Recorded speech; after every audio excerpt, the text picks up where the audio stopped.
यज्ञार्थ कर्मणोऽन्यत्र लोकोऽयं कर्मबन्धन तदर्थं कर्म कौन्तेय मुक्त संग समाचरः। हरेक कर्म यज्ञका रूपमा गर्नुपर्छ अर्जुन। कर्म गर्ने भन्दै गर्दाखेरि कर्म आफ्नो खुसीले आफ्ना मनमौजी ढङ्गले गर्ने हैन। हरेक कर्म यज्ञका रूपमा गर्नुपर्छ। यज्ञार्थात् कर्मणोऽन्यत्र। अब भगवान वास्तविक विषयमा प्रवेश गर्नुहुन्छ। अहिलेसम्म कर्म गर कर्म गर कर्म गर भन्नुभयो। अब कर्म कसरी गर्ने बताउनुहुन्छ। यज्ञार्थात् कर्मणोऽन्यत्र। हरेक कर्मलाई यज्ञका रूपमा गर्नुपर्छ। अन्यथा यो लोकमा गरिने सबै प्रकारका कर्महरू बन्धनकै कारक हुन् अर्जुन।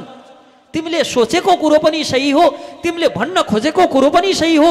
यदि कर्म गरियो भने त कर्मको बन्धनमा परिन्छ नि। भगवान भन्नुहुन्छ त्यस्तो होइन अर्जुन। कर्मलाई यज्ञका रूपमा गर न, तब तिमी कर्मको बन्धनमा पर्दैनौ। यहाँ गर्ने हरेक प्रकारका कर्महरू यज्ञका रूपमा बाहेक अन्य हिसाबमा आफ्ना मन मौजी तरिकाले कुनै हामीले हवन कार्य गर्दा यज्ञ गर्दाखेरि समिधा र चारु निर्माण गर्छौँ। न त्यो समिधा, यो समिधा हुर्हुरी बालेर मैले आगो ताप्छु, यसमा भात पकाउँछु, कसुडी बसाउँछु भनेर हामीले समिधा तयार गर्दैनौँ। हवन गर्नका लागि भनेर तयार गर्छौँ। त्यसै गरी जौ, तिल, सक्खर, काजु, किसमिस, बदाम, नरिवल, छोकडा, घिउ हालेर चारु निर्माण गर्छौँ। अथवा शुद्ध गाईको दुधमा घिउ र तिल हालेर पायस निर्माण गर्छौँ। चामल पनि भए मध्येको गतिलो चामल हालेर पायस बनाउँछौँ र हवन गर्छौँ। त्यसले चारु निर्माण गर्छौँ। त्यो निर्माण गर्दै गर्दाखेरि हामीले त्यो चाहिँ मैले खान्छु अथवा मैले त्यो फलको भोग गर्छु भाव राख्दैनौँ नि। त्यसै गरी हरेक कर्म यज्ञकै रूपमा गर्नुपर्छ। हामीले यज्ञका रूपमा कर्म गर्दै गर्दाखेरि त्यसको फल कसलाई दिने विचार गर्छौँ सधैँ? भगवानलाई। समिधा बनाउँदाखेरि चिरेको दाउराको भाव हाम्रो के हुन्छ? यो त यज्ञका लागि हो। कुहिएका, सडेका, गलेका दाउरा छन् भने चिर्दैनौँ। टुटेका, फुटेका, किरा पसेका, कुकाठका छन् भनेदेखि हामीले हवनका लागि प्रयोग गर्दैनौँ, यज्ञका लागि। भएमध्येको गतिला काठ प्रयोग गर्छौँ र त्यो पनि के सोचेर भन्दा भगवानको यज्ञ कर्मका लागि समिधा निर्माण गर्दैछौँ। भएमध्येका गतिला वस्तु तयार गरेर चारु बनाउँछौँ। जौ तिल पनि बडो ध्यान लगाएर केलाउँछौँ। कतै घुन पर्छ कि भनेर घाममा लगेर सुकाउँछौँ। अनि त्यो के भाव के राख्छौँ त? भगवानको सन्तुष्टि हेतु हवन गर्नका लागि, यज्ञ गर्नका लागि। त्यसै गरी हरेक कर्म यज्ञका रूपमा गर्नुपर्छ अर्जुन। केवल हवनादि क्रिया मात्र नभएर सर्व कर्मलाई, यहाँ कर्तव्य कर्मलाई यज्ञका रूपमा गीताले व्याख्या गर्छ। हे कुन्ती पुत्र, विष्णुका प्रसन्नताका लागि तदर्थम कर्म कौन्तेय मुक्त संग समाचर। जसले भगवान श्री विष्णुको, भगवान श्री नारायणको प्रसन्नताका लागि कर्तव्य कर्मको पालन गर्छ। यति गर्नाले सबै प्रकारको कर्म बन्धनबाट मुक्त भइन्छ। भगवानले कर्म नगरी शरीर निर्वाह हुँदैन भनेर भन्नुभयो। नियतम कुरु कर्मत्वम आदि श्लोकबाट शरीर यात्रापि चतेन प्रसिद्ध यद कर्मण भनेर त भन्नुभयो। उसो भएदेखि अब पूर्व श्लोकमा भगवानले प्रसिद्ध यद कर्मण आदि भन्दै गर्दाखेरि कर्म नगरिकन त शरीर निर्वाह पनि हुँदैन अर्जुन भन्दाखेरि कर्मको आवश्यकता सिद्ध भयो। कर्म अत्यावश्यक छ भन्ने कुराको सिद्धि भयो। तर यदि कर्म नै बन्धनको कारक हो भने फेरि कर्मको बन्धनबाट मुक्त कसरी हुने? बन्धनमा नपरिकन कसरी कर्म गर्ने? किनभने अर्जुनको प्रयास त बन्धनबाट माथि उठ्नका लागि प्रयास गर्दैछन् अर्जुनले। यसकारण कसरी अब कर्म बन्धनबाट मुक्त हुने त भगवान बताउनुहुन्छ। यज्ञार्थात् कर्मणोऽन्यत्र आदि पदद्वारा यज्ञका रूपमा कर्तव्य पालन गर्ने व्यक्ति कर्मको बन्धनमा नपर्ने विषय यहाँ निरूपण गर्नुहुन्छ। यहाँ भगवान भन्नुहुन्छ यज्ञ केलाई भन्ने, किन यज्ञ गर्ने, यज्ञले कसरी कर्ममा बाँधिँदैन भन्ने सम्बन्धमा अबका यी दुई श्लोकहरूमा भगवान बताउँदै जानुहुन्छ। किनभने प्रश्न आउँछ उसो भए यज्ञ कसरी गर्ने? अब यहाँ चाहिँ मैले गाण्डीवमा तीर राखेर मेरा हजुरबा र गुरुलाई तीर प्रहार गर्दै गर्दा, बाणले घायल गर्दै गर्दा, दाजुभाइलाई मार्दै गर्दा, काटेर मार भनेर चिच्याउँदै गर्दाखेरि कहाँ मन्त्र भनियो, कहाँ चारु हवन गरियो, यज्ञ कसरी भयो उसो भए? भगवान भन्नुहुन्छ सहयज्ञ प्रजा सृष्ट्वा पुरोवाच प्रजापति अनेन प्रसविश्वो विश्यध्वो वेशवस्तुष्टकामधुक्। सृष्टिको आदि कालमा समस्त प्राणीहरूका स्वामी प्रजापति ब्रह्माले भगवान विष्णुको प्रसन्नताका लागि यज्ञको सृष्टि गर्नुभयो। हाम्रा आदि पिता परम पिता ब्रह्माले र साथमा मानिस तथा देवताहरूलाई पनि सृष्टि गर्नुभयो र आशीर्वाद दिँदै के भन्नुभयो, तिमीहरू यो यज्ञबाट खुसी रहनु, किनभने यज्ञ गर्नाले तिमीहरू आनन्दपूर्वक बाँच्नका लागि चाहिने हरेक वस्तुहरू प्राप्त गर्छौ र अन्तमा मुक्ति पनि प्राप्त गर्छौ। देवान भावयतानेन ते देवा भावयन्तु परस्परम भावयन्त श्रेय परमवाप्स्यतः। ब्रह्माले यज्ञको सृष्टि भगवान विष्णुको प्रसन्नताका लागि गर्नुभयो र सबैलाई विशेष गरी मनुष्य र देवतालाई यज्ञका लागि भनेर आशीर्वाद दिनुभयो। यज्ञद्वारा सन्तुष्ट हुने भएकाले देवताहरूले तिमीहरूलाई पनि खुसी दिनेछन्, तिमीहरूलाई सुख प्रदान गर्नेछन् र यसरी मानिस र देवता बीचको पारस्परिक सहयोगद्वारा सबैको समुन्नति हुनेछ। ब्रह्माले यस प्रकार आशीर्वाद दिएका थिए। अब देवताहरू के हुन् त? देवताहरू भनेका संसारिक कार्य गर्नका लागि अधिकार प्राप्त प्रशासकहरू हुन्। देवताका सम्बन्धमा हामीले बुझ्नुपर्छ, यो डिपार्टमेन्ट हेड जस्तै हुन्। हाम्रो वाटर एन्ड इरिगेसन डिपार्टमेन्ट, यो सिँचाइ खानेपानी मन्त्रालय सम्हाल्ने इन्द्रले विभाग, अनि शिक्षा सम्हाल्ने सरस्वतीले, अनि वायुको विभाग एकदम स्वच्छ हावाको विभाग सम्हाल्ने वायु देवताले, नदी नाला आदिको जल स्रोत मन्त्रालय सम्हाल्ने वरुण देवताले, यस्तै गरी सबैका आफ्ना आफ्ना प्रशासनका क्षेत्रहरू छन्, विभागहरू छन् देवताहरूका पनि। रक्षा सम्हाल्ने दुर्गाले, देवी भगवती जगत जननी, अनि शिक्षा सम्हाल्ने सरस्वती, अर्थ मन्त्रालय सम्हाल्ने लक्ष्मीले, अनि अर्थ मन्त्रालयका विभिन्न विभागहरू सम्हाल्ने कुबेरले, लाभले, कुबेरका सन्तानहरूले, गभर्नर कुबेर। यस प्रकार यी सबै देवताहरू भनेका विभिन्न कार्यका लागि अधिकार प्राप्त प्रशासकहरू हुन्।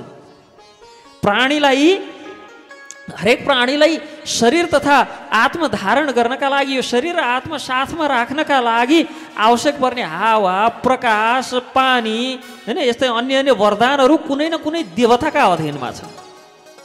प्रकाश र ताप आदित्य नारायण भगवान सूर्यनारायणको अधीनमा छ। 2-3 दिनदेखि सूर्यनारायण लुक्नु भएको थियो, कति गाह्रो भएको थियो यहाँ सबैलाई।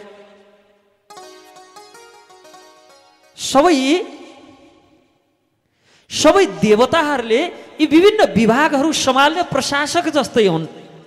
यी देवताहरू भगवान विराट पुरुषका शरीरका विभिन्न अङ्गहरू हुन्। भगवान विराट पुरुषमै समाहित छन्। भगवान यी विभिन्न देवताहरू मनसा चन्द्रमा, मन चन्द्रमा, चक्षु सूर्य जायत, आँखा भगवान विराट पुरुषका सूर्य। इस प्रकार भगवान नारायणका विराट पुरुषका विभिन्न अङ्ग हुन् देवता भनेका। यिनीहरूको प्रसन्नता र अप्रसन्नता मानिसहरूबाट गरिने यज्ञमा भर पर्ने गर्छ। कुनै पनि यज्ञको उद्देश्य कुनै खास विशेष एक देवतालाई खुसी बनाउनु हो र प्रत्येक देवता सम्पूर्ण यज्ञका प्रमुख भोक्ताका रूपमा भगवान विष्णुकै पूजा हुन्छ। हुन त किनभने भोक्तारम यज्ञ तपसाम आदि सर्वलोक महेश्वरम भनिएको छ शास्त्रमा। सम्पूर्ण यज्ञद्वारा अन्तिममा गएर प्रसन्न गराउने भगवान विष्णुलाई नै हो। यहाँ देवताहरू भगवानका शरीरका विभिन्न अङ्ग भएका कारण ती प्रत्येक अङ्गको पूजाद्वारा यज्ञद्वारा प्रसन्न अन्तिममा भगवानलाई नै गराउने हो। हुँदै पनि देवताहरूलाई मुख्यको यी अनेक यज्ञद्वारा देवताका माध्यमबाट यज्ञपति भगवान सम्पूर्ण यज्ञहरूको मुख्य प्रयोजन यज्ञपति भगवान कृष्णलाई प्रसन्न तुल्याउनु हो। जब यी यज्ञहरू राम्ररी सम्पन्न हुन्छन्, हामीले गर्ने यज्ञहरू भनेको कर्तव्य कर्महरू राम्ररी सम्पादन हुन्छन्, तब विभिन्न विभागका प्रमुख भएर रहेका जो देवताहरू छन् ती देवताहरू स्वतः प्रसन्न हुन्छन् र प्राकृतिक उत्पादनको आपूर्तिमा कुनै प्रकारको कमी हुँदैन। यहाँ यज्ञ शब्दद्वारा प्राय हामीले बुझ्ने भने हवनादि कार्य मात्र बुझ्ने गर्छौँ, हवनादि क्रियासँग सम्बन्धित विषय बुझ्ने गर्छौँ। तर गीतामा यज्ञ भनेको शास्त्र विधि नियमद्वारा गरिने, शास्त्रीय विधिको अन्तर्गत रहेर गरिने सम्पूर्ण निर्धारित कर्तव्य कर्ममा यहाँ यज्ञ पदको प्रयोग भएको छ। आफ्नो वर्ण आश्रम स्वभाव स्थान परिवेश समय आदि अनुसार जो प्राप्त शास्त्रविधित कर्तव्यहरू छन् नि ती सबै कर्तव्यहरू यज्ञ शब्द अन्तर्गत पर्छन्। यज्ञ गर्ने भन्दै गर्दाखेरि क्षत्रियले युद्ध लड्नु यज्ञ हो, ब्राह्मणले अध्ययन गर्नु अध्ययन गराउनु पनि यज्ञ हो, वैश्यले गाईको स्याहार सम्हार गर्नु पनि यज्ञ हो, कृषि गर्नु पनि यज्ञ हो। यसै पनि मनुष्य योनि भनेको त कर्म प्रधान योनि हो। जसरी देवता भनेको भोग प्रधान योनि हो, त्यहाँ भोग गरेर जति भोग गरे पनि कुनै प्रकारको बन्देज छैन, यहाँ भोग गर्न सकिन्न धेरै। यहाँ भोग गर्दै गए पछाडि जब भोग मेटिन्छ भोग पनि इच्छा हराएर जान्छ।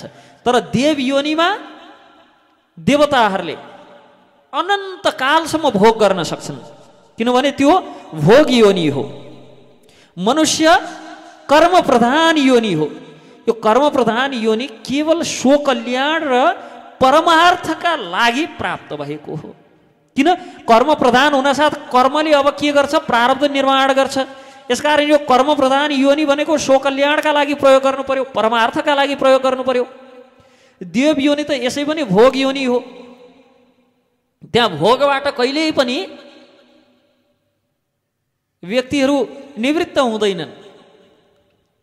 अनि जो आसुरिक आदि योनि अथवा जो नरक आदिमा योनिहरू प्राप्त हुन्छन् ती धन्य प्राप्त गर्नका लागि बनेका योनिहरू हुन्छन्।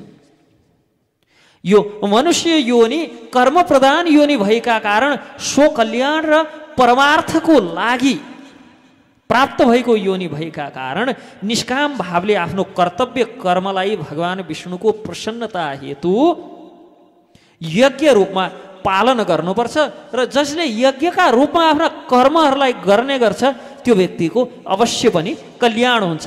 भगवान श्री विष्णुको सन्तुष्टि हेतु यज्ञ गर्नाले जीवहरू संसारमा एकदम सुविधापूर्वक शान्तिपूर्वक सुखपूर्वक चिन्तारहित जीवन व्यतीत गर्दै भौतिक शरीर समाप्त भए पछाडि भगवत धाम प्रवेश गर्न सफल हुन्छन् अथवा गर्न सक्छन्। यज्ञ गर्नाले जीवात्मा क्रमशः के हुन्छ त भगवत भावना भावित हुने गर्छन्। यज्ञ यहाँ भगवत गीताले यज्ञको सम्बन्धमा चर्चा गर्दाखेरि विशुद्ध रूपमा शास्त्र निहित सबै प्रकारका कर्मलाई सङ्केत गरेको छ। शास्त्र निहित शास्त्रद्वारा गर्नु भनेर बताइएका कर्महरू जसरी क्षत्रियका लागि शौर्यम तेजो धृतिर्दाक्ष्यम आदि भई शूरवीर हैन, क्षत्रियहरूका लागि युद्ध गर्नु, क्षेत्रको रक्षा गर्नु, अनि गाई ब्राह्मण आदिको रक्षा गर्नु, धर्म स्थापनार्थ युद्ध गर्नु, जो समाजको व्यवस्था प्रतिकूल आचरण गर्छ, जो धर्म प्रतिकूल आचरण गर्छ त्यस्तो प्रतिकूल आचरण गर्ने आचरणहीन व्यक्ति व्यभिचारी व्यक्तिलाई दण्डित गर्नु क्षत्रियहरूका लागि यज्ञ नै हुने। यी पनि जसरी वैश्यका लागि कृषि गर्नु, खेतीपाती गर्नु, वाणिज्य गर्नु, व्यापार गर्नु त्यो पनि यज्ञ नै हो क्षत्रियका लागि, वैश्यका लागि। भने जो शास्त्र निर्धारित कर्म छ ती सबै यज्ञ हुन्। शास्त्रले ती सबैलाई यज्ञको रूपमा वर्णित गरेको छ। ती सबै विषयलाई जति पनि निर्धारित कर्महरू छन्, निहित कर्महरू छन्, ती सबै कर्महरू शास्त्रले यज्ञका रूपमा परिभाषित गरेको छ। ती सबैलाई हामीले यज्ञकै रूपमा बुझ्नुपर्छ। अर्थात् शास्त्र निर्दिष्ट कर्महरू जति छन्, शास्त्रको मर्यादामा रहेर गरिने हरेक कर्तव्य कर्महरू यज्ञ हुन् र तिनलाई यज्ञकै भावले पुरा गर्नुपर्छ। अर्थात् यज्ञको भाव भनेको के हो त? भोक्तारम यज्ञ तपसाम सर्वलोक महेश्वरम। सम्पूर्ण यज्ञहरूको फलको भोक्ता भगवान श्री कृष्णचन्द्र हुनुहुन्छ, भगवान श्री विष्णु हुनुहुन्छ। सम्पूर्ण यज्ञहरूको भोक्ता भनेको भगवान श्रीकृष्ण हुनुहुन्छ। यसकारण जति पनि शास्त्र निर्दिष्ट कर्महरू छन् तिनलाई यज्ञकै रूपमा सम्पादित गर्नुपर्छ। यज्ञकै रूपमा सम्पादित गर्नु भनेको कुनै पनि कर्मको फल आफूले भोग गर्नका लागि नभएर कुनै पनि यज्ञ भगवान श्री विष्णुको प्रसन्नता हेतु गरिनुपर्छ। वैदिक शास्त्रहरूको यही मत रहेको छ र वैदिक शास्त्रहरूले विशेषतः कलियुगका लागि भनेर सर्वयज्ञ कर्तव्य कर्महरू त गर्नै पर्छ, तर भगवत प्राप्ति हेतु कलियुगमा भगवान नामको संकीर्तनको विशेष विधान गरेका छन्। भगवान नामको संकीर्तन गर्नु विशेष विधान गरेका छन्। हरिनाम संकीर्तन यज्ञका रूपमा, युग धर्मका रूपमा।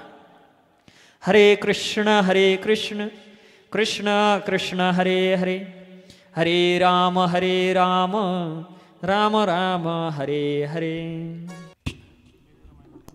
इष्टान भोगान हि वो देवा दास्यन्ते यज्ञ भाविता, तैर्दत्तान प्रदायैभ्यो यो भुङ्क्तेस्तेन एव सः। भगवान अर्जुनलाई सम्पूर्ण कर्महरू यज्ञका रूपमै सम्पन्न गर्ने आदेश दिनुहुन्छ। जीवनका विभिन्न आवश्यकताहरू पूर्ति गर्ने अधिकार पाएका देवताहरूले यज्ञद्वारा सन्तुष्ट भएर सबै हाम्रा आवश्यकताहरू पूर्ति गरिदिनेछन्। तर जसले देवताहरूद्वारा प्रदत्त भोग्य सामग्रीहरू उनीहरूलाई समर्पण नगरिकन भोग गर्ने गर्दछन् तिनीहरू भुङ्क्ते स्थेन एव स, ती चाहिँ चोर हुन्। देवताहरूको कृपाले प्राप्त भएका वस्तुहरू देवताहरूलाई भोग नलगाइकन आफूले ग्रहण गर्छन् भने चोर हुन्थे। यज्ञशिष्टाशिन सन्तो मुच्यन्ते सर्वकिल विषय, भुञ्जते ते तोघम पापा ये पचन्त्यात्मकारणात्। जो व्यक्तिहरू दिव्य चेतनामा स्थित छन्, जो दिव्य चेतनामा स्थित भएका भगवत भक्तहरू छन्, आफ्ना सम्पूर्ण भोग्य सामग्रीहरू खानेकुराहरू भुञ्जते ते तोघम पाप, जो ग्राह्य वस्तुहरू भोजनहरू सर्वप्रथम यज्ञमा समर्पण गरेर यज्ञमा अर्पण गरेर मात्र आफूले खाने गर्छन्। त्यसैले तिनीहरू सबै प्रकारका पापबाट मुक्त हुन्छन्। तर जो आफ्ना स्वादका लागि मात्र केवल भोजन गर्छन् त्यस्ता व्यक्तिहरूले केवल पाप कर्म मात्रै भक्षण गर्छन्। यहाँ भगवान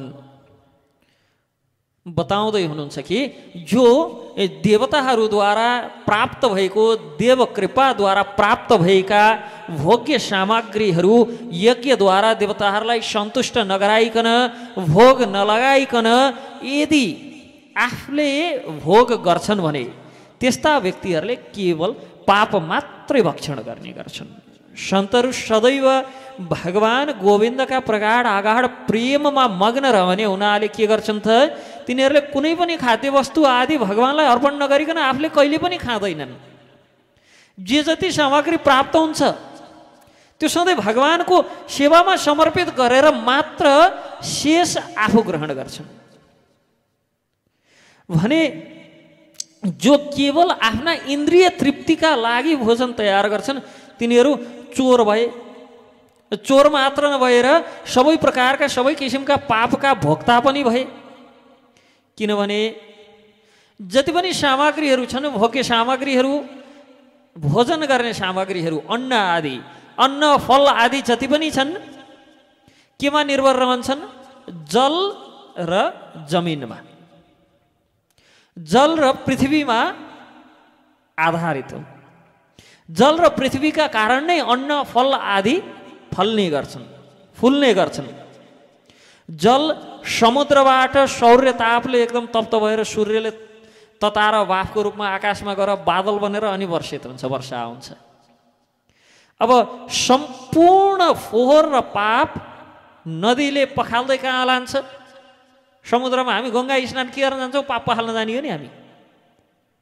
अनि त्यो पाप पखालेको पानी कहाँ पुग्छ? समुद्रमा। नुनलाई हामीले अपवित्र भन्छौँ, किनभने त्यो समुद्रको पानी जुन नुनिलो हुन्छ नि, त्यो नुन भनेको पापको अंश हो, फोहोर न हो। पसिना नुनिलो हुन्छ नि, कहिलेकाहीँ काम गर्दै गर्दा यसो पसिना पुस्न नभएर ओठतिर लागे यसो स्वाद आएको छ नि, नुनिलो हुन्छ, फोहोर। यसकारण नुनलाई अपवित्र मान्ने कारण त्यो हिसाबले हो। नुन सकेसम्म बार्ने त्यो कारणले हो कि समुद्रबाट निकालिएको नुनमा हाम्रो पापको अंश हुन्छ भनेर, त्यो फोहोरको अंश हो। अब त्यो समुद्रमा सारा हामीले जति पनि पाप पनि पखाल्छौँ, फोहोर पनि पखाल्छौँ, पखाल्नु पर्ने कुरा जति सबै नदीमा पखाल्छौँ। त्यो नदीले सबै थोक बगाएर लिएर जाने समुद्रमै हो। त्यही नदीको जल, त्यही समुद्रको जल सूर्यले वाष्पीकरण गरेर बाफ बनाएर उडाएर माथि आकाशमा जान्छ र त्यही वर्षिन्छ वर्षाको रूपमा, र त्यही वर्षाले अन्न फल्छ एकतिर। अर्कोतिर पृथ्वी, माटो। माटो भनौँ भने जल र माटोमा त अन्न फल्ने हो, जल र माटो नै भएन भने अन्न कहाँ फल्छ, केमा फल्छ? पृथ्वीलाई इन्द्रले त्यो ब्रह्म हत्याको 1/4 अंश पृथ्वीलाई दिएका थिए। पृथ्वी आफैमा त ब्रह्म हत्याको पनि भागीदार हुन् भने एकतिर सबै प्रकारका पाप, सबै प्रकारका फोहोर, अशुद्ध अमङ्गल जति पखालेर लगेको जल पानी, र अर्कोतिर ब्रह्म हत्या धारण गरेर बसेको पृथ्वी माटो। यी दुईटाको सहायताबाट उम्रिने अन्न के हुन्छ? पापमय नै हुन्छ। भने यदि त्यसलाई, अब त्यो अन्न पनि कसरी उम्रिन्छ? हाम्रा कारणले, हाम्रा सामर्थ्यले मात्र त उम्रिन्न, भगवत कृपाले उम्रिने हो। यदि हाम्रा सामर्थ्यले मात्र उम्रिने हो भने खडेरी किन पर्थ्यो, अनिकाल किन लाग्थ्यो? हामी त एकदम सामर्थ्यवान। यदि भगवत कृपा भएन भने त्यो जल र माटो हुँदाहुँदै पनि अन्न उम्रिँदैन। यति अग्ला अग्रा पराल बन्छ, त्यसमा धानको गेडो लाग्दैन। बल्ल बल्ल मकैका यसो घोगा लाग्न लागेको सर्लक्कै बाँदर पसेर सबै निमिट्यान्न बनाइदिन्छ। अर्थात् भगवत कृपा भएन भने त्यो फलीभूत हुँदैन, फल्दैन। अब एकतिर भगवानको कृपाले प्राप्त गरेको, भगवानलाई समर्पण नगरिकन खानाले चोर भयौँ, चोरीको अपराध त यसै लाग्यो नै। फेरि त्यो ब्रह्म हत्या र सबै प्रकारका पाप पखालेको जल र माटोबाट उम्रेका कारण त्यो अन्न आफैमा पापको अंश पनि रह्यो। यसकारण त्यो पाप पनि भक्षण गर्यौँ। अब जहाँ पाप पनि भक्षण गर्यौँ, त्यो पाप पनि चोरी गरेर भक्षण गर्यौँ भने अवश्य पनि त्यसको फल त भोग्नु पर्ला। यसकारण जसको कृपाले अन्न प्राप्त भएको हो, भगवत कृपाले, कमसेकम उहाँलाई नैवेद्यका रूपमा समर्पण गर्नु पर्यो। र भगवानसँग जे वस्तु गएर सम्बन्धित हुन्छ, हामीले चौथो श्लोकमा श्रवण गरिसकेका छौँ तेस्रो अध्यायको, कि भगवानसँग कुनै वस्तु सम्बन्धित भयो भने अथवा भगवानको सम्बन्धमा कुनै वस्तुलाई लान सक्यौँ, कुनै पनि विषय र कुनै पनि वस्तु, कुनै पनि इच्छा, कुनै पनि कामना भगवानसँग लगेर जोड्यौँ भने त्यो अलौकिक हुन्छ। उदाहरण पनि सुनेका थियौँ, कुनै अन्न हामीसँग भइन्जेल अन्न हो, जब भगवानलाई लगेर समर्पण गर्छौँ तब प्रसाद हो। मन्दिरभित्र लानु अगाडिसम्म के हो भन्दा मिश्री हो, सुन्तला हो, स्याउ हो भन्थ्यौँ। भित्रबाट फर्किँदा त्यो मिश्री, सुन्तला, स्याउ सबैको परिचय एउटै भएर फर्किन्छ, प्रसाद। अर्थात् त्यो पापमय अन्नलाई जब भगवानको सानिध्यमा लगेर भोग निवेदन पश्चात प्रसादका रूपमा ग्रहण गर्छौँ, तब त्यो अन्नको पापको भागीदार हामी हुनु पर्दैन। यसकारण जति पनि जो व्यक्ति जसले भगवानलाई भोग निवेदन नगरिकन भोज्य सामग्रीहरू भोजनहरू ग्रहण गर्छ त्यस्तो व्यक्तिबाट चोरी पनि हुने भयो, पापको भक्षण पनि हुने भयो।